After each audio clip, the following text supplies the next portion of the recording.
मोह विद्यालयातील सौर ऊर्जा प्रकल्प व जनजागृती केंद्राचे ज्येष्ठ सामाजिक कार्यकर्त्या मेधाताई पाटकर यांच्या हस्ते लोकार्पण.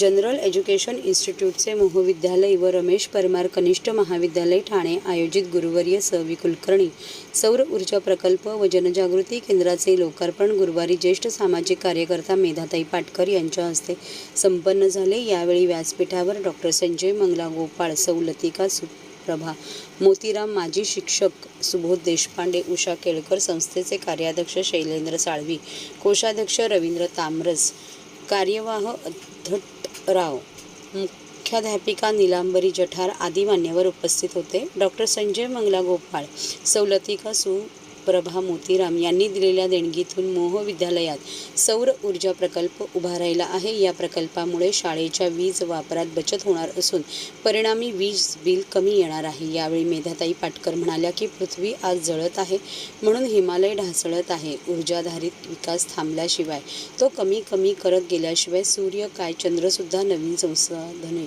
मिळवून देणार नाही. अशा परिस्थितीत शाश्वत विकासाचे मार्गक्रमण करणे आवश्यक आहे. जिथे जिथे आपल्या आयुष्यात ऊर्जा वाचवता येईल तिथे तिथे वाचवावी आणि जिथे जिथे मनुष्य ऊर्जेचाच उपयोग करता येईल तिथे तिथे तो करावा.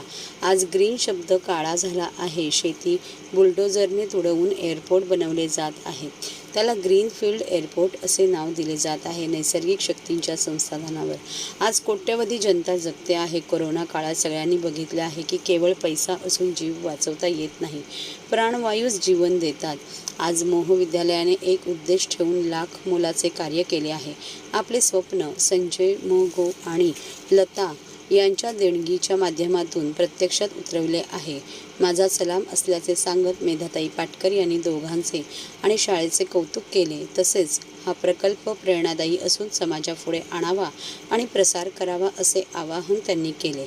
सूत्रसंचालन सौ स्नेहा शेडगे यांनी केले.